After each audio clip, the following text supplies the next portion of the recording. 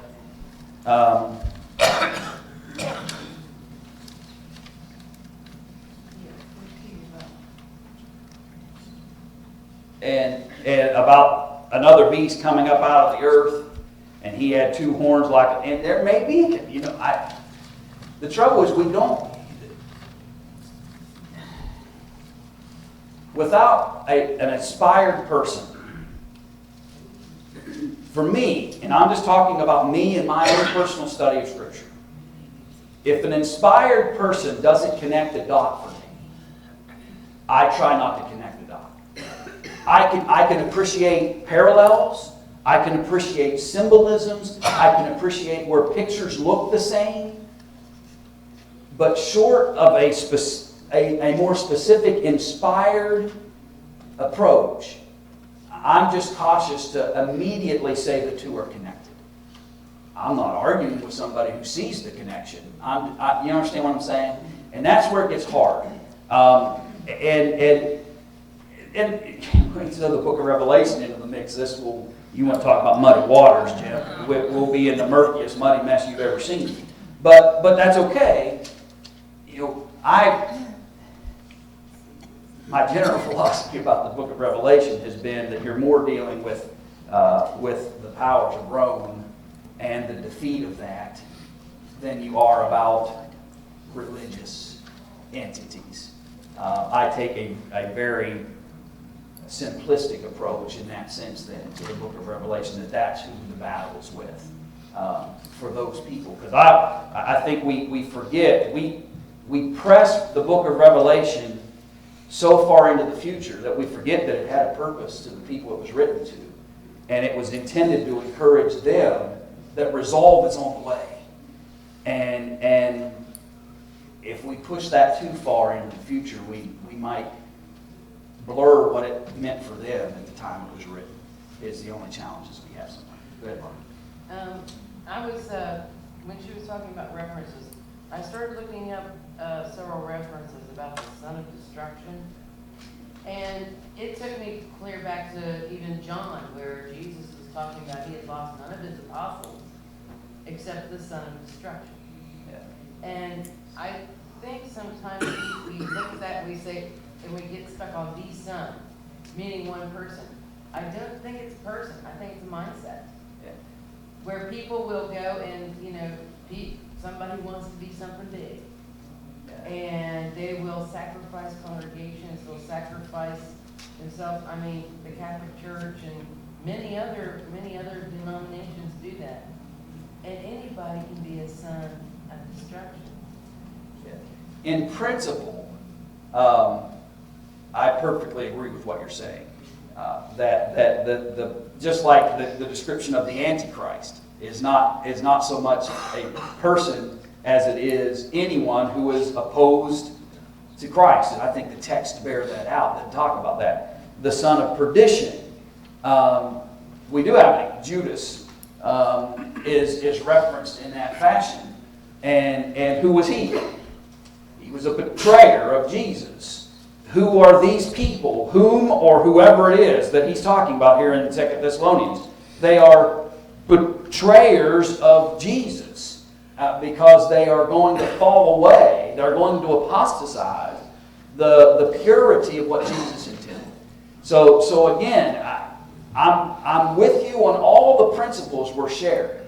I just have to be careful that I don't prescribe any one in particular as the answer, because I just don't know that we know the answer to what Paul is driving at here.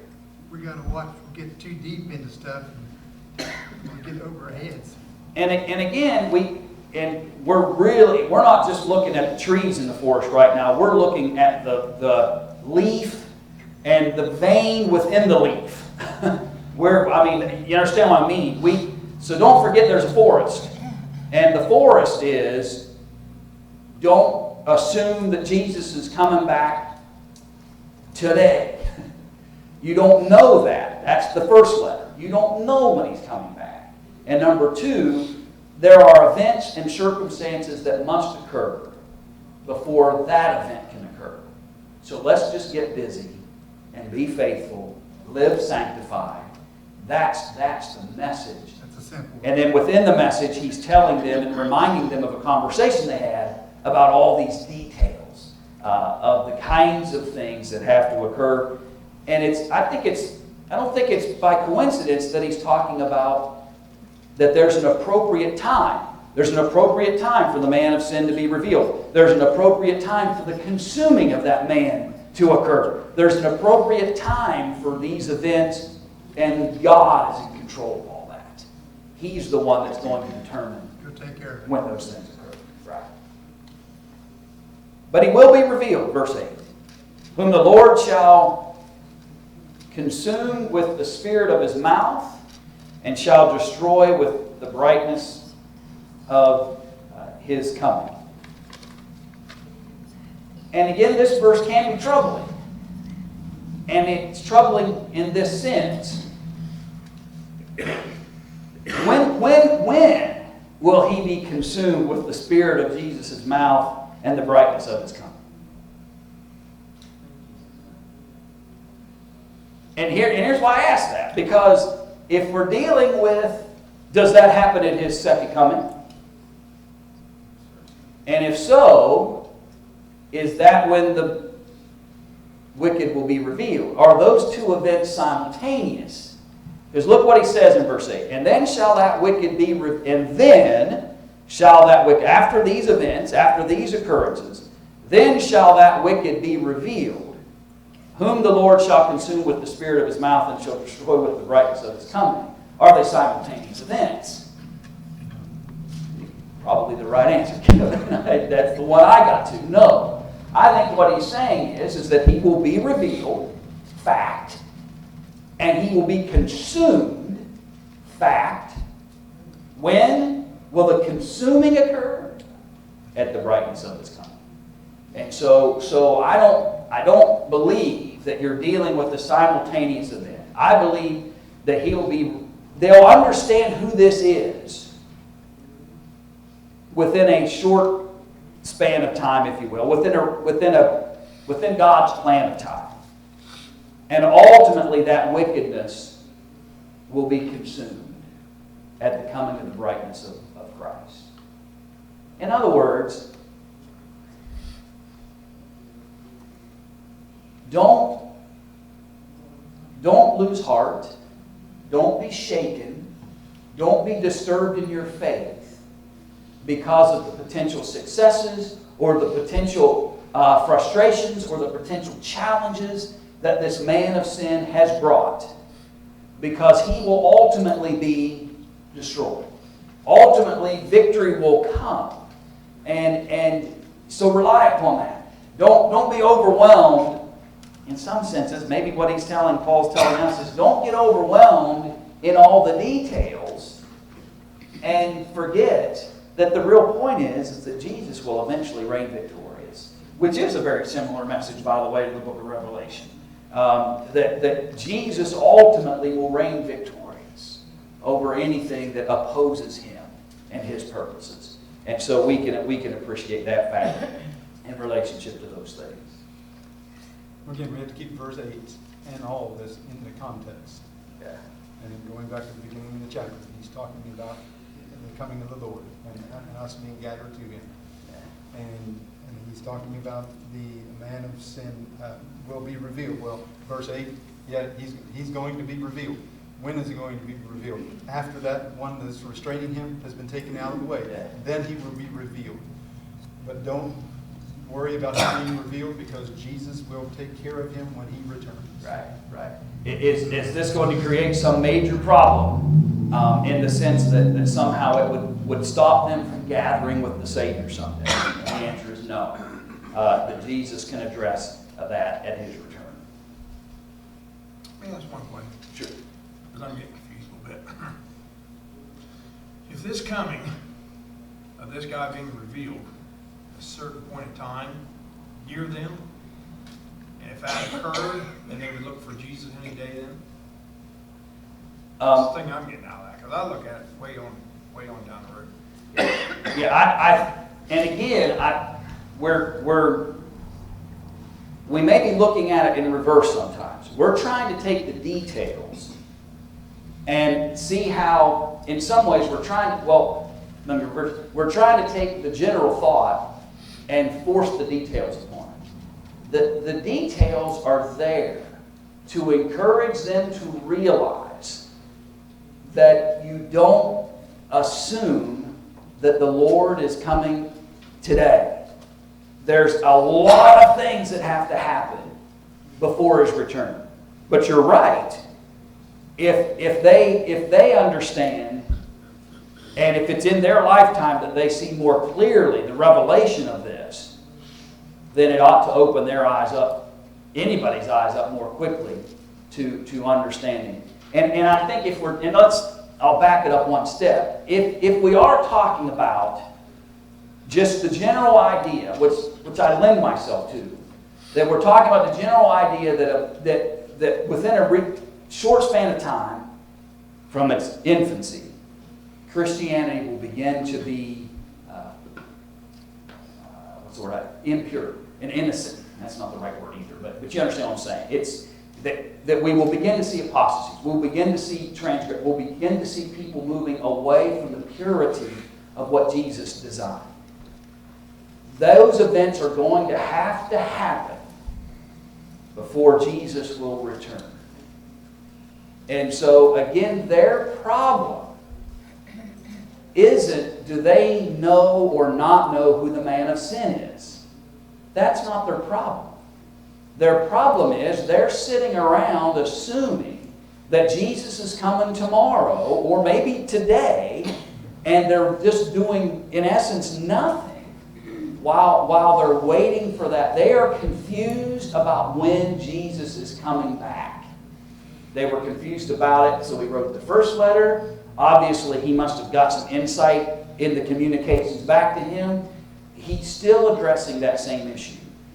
This text, in my humble conclusion, is not about the man of sin. The text is about telling them, get busy, stay focused, because you don't know if Jesus is coming in the next second or the next billion seconds. And there was a tendency among them to kind of sit back and assume that his return was coming much quicker than maybe they understood. That's the point. And we're just getting lost, I think, sometimes in the description that he uses. And we get lost in it because we weren't part of the original conversation that he had, which he mentions in verse 5. And that's what I keep coming back to, is what was his purpose? His purpose was stay focused, stay busy, because lots of things have to occur before Jesus can come back. Be ready any moment, but don't assume it's this moment and making you lazy. And then he gives a description of all kinds of things that have to happen between the 2 points. One thing, God has no time. When he does something, he'll do it when he's ready. Yeah. And even though and if we're right in the conclusion that we're dealing with an apostasy, we're dealing with a moving away from the purity of Christianity, and think about it, that's what he said. They're exalting themselves like God. In other words, we don't have to listen to God, we'll make the rules. They're sitting in the temple. In other words, they're sitting among God's people and beginning to dictate their own thoughts and pretenses and traditions or whatever it might be. Here's what I think I can fairly say. We're well past that day. Okay? Well, I believe we're well past the day that whomever or whatever this is has been revealed.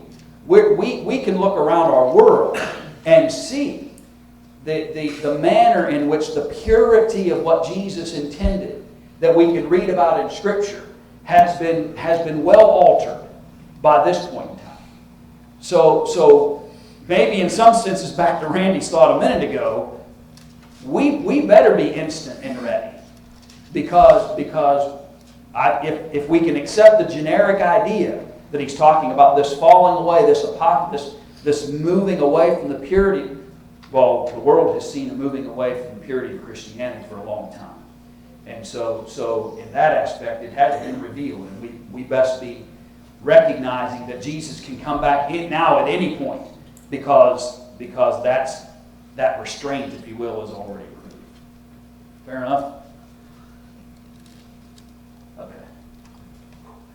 All right. So he says in verse 10, with all deceivableness of unrighteousness in them that perish, because they receive not what? The love of the truth, that they might be saved. Now we get a little simpler, right? Why did all this happen? That's a more clear statement. The when, the how, the who, the whys, those kinds of things are hard. But the why in relationship to them is easier. The simple fact that people fall out of love with truth leads them to move away from the purity of the message of the Bible. You ever been bored? Don't say right now.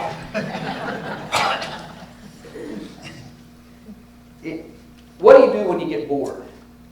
Try to find ways to what? Get out of it. Yeah, to lose the boredom, right? We try to create ways. I can remember a family member, some wasn't us, although we probably should have employed the idea at one point, but they were frustrated one time because they were at an event and their children were young at the time, and they were having trouble getting the children to just sit and behave for a little while. And so they went home and they did what they called boredom training. And they sat them down on the couch and said, listen, find a way in your own mind, without making noise or fussing around, find a way to entertain yourself for 20 minutes. Go. And the point was that they felt that their children were old enough to be able to sit and be bored and figure out a way in their own mind to be able to entertain themselves. Here's my point. Has that book in its purity changed since its origins? No. So we're still reading the same thoughts and the same things that for centuries have been thought of and read and looked at. And what Paul says here is some people are going to get bored with it. And they're going to fall out of love with it. And they're going to begin to think that they can improve it. And they're going to begin to think that they can manipulate it and make it better. Or they're going to begin to believe that their ideas are even superior to it. And really, much of that stems from the idea of a lack of respect for the inspiration of the book. When you hear people push you and I to think of the Bible as a collection of writings from men, they have got us thinking in the first step away from respecting the book. Because if they can get folks to think that this is a collection, these are just guys like Paul and John and Mark and Matthew, they're just guys that sat down and wrote their thoughts about a religious philosophy. Once you start down that path, then I don't have to respect it as much, right? If I can convince folks that this is just a collection of thoughts from men, I don't have to respect it as much. We need to respect it as the inspired, breathed words of God. And people get bored, and over the centuries, people got more and more distracted from truth, didn't have the same passion for it, didn't move them in the way that it once did, lack of respect for it, and the end result is this apostasy that he's talking about, and this moving away from the purity. And for this, and I want you to notice, and for this cause, God shall send them strong delusion that they should believe a lie. Some might try to imply there that God selected a handful of people and said, I'm going to purposefully deceive them. And I don't see that at all in the text.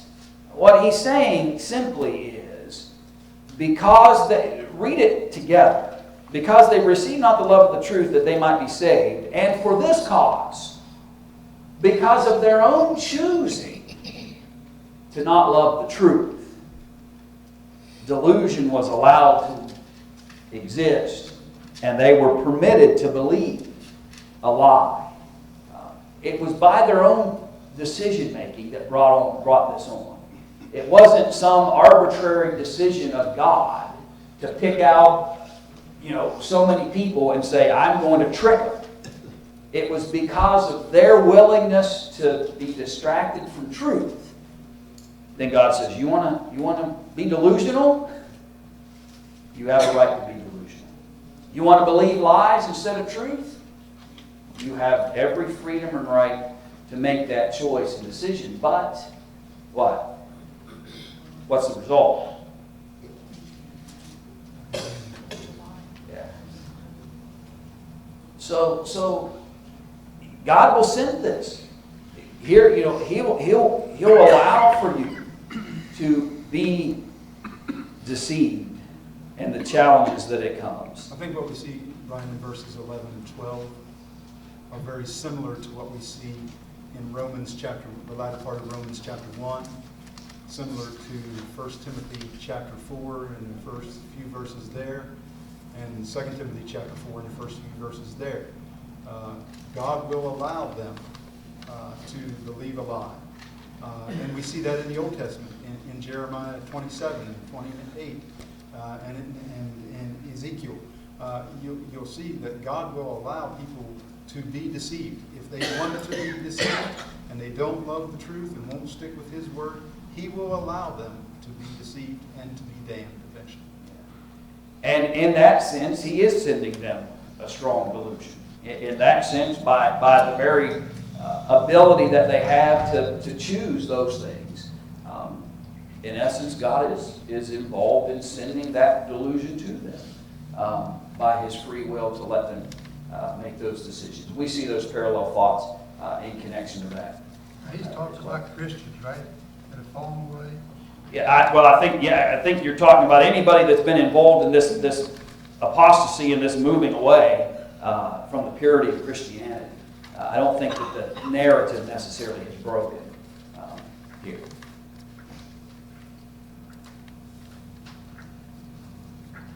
And within this process, this has to happen. He said that earlier in the text. Okay, this falling away has to occur for the timing of events to occur in the proper order of things. It's still going on today too. Just like what are you talking about here? Yeah. Once that process has been set in place, it doesn't change. It doesn't go away. And then Paul changes his tone. He says, we are bound to give thanks always to God for you, brethren, beloved of the Lord, because God hath from the beginning chosen you to salvation through sanctification of the Spirit and belief of the truth. A choosing occurs, but it's not arbitrary, right? In other words, God isn't doing a lottery system where he's got everybody's names in a big bowl and He just picks out the ones that He wants saved. He said there's a choosing process, and the choosing process is by a mechanic. It's chosen through sanctification. You're chosen because you were a believer. That's what Paul said there at the conclusion of verse 13. We'll finish up this text, Lord willing, then Wednesday night and do the questions, and then move to chapter 3. Sorry, I'm just running dates in my head. Just on Sunday. Yeah. Okay. So that'll probably put us about right. We'll probably finish this study on the Wednesday prior to BBS. Will most likely be kind of how we'll finish that up, and then we'll figure out what we want to do for those last couple of classes before the quarter change.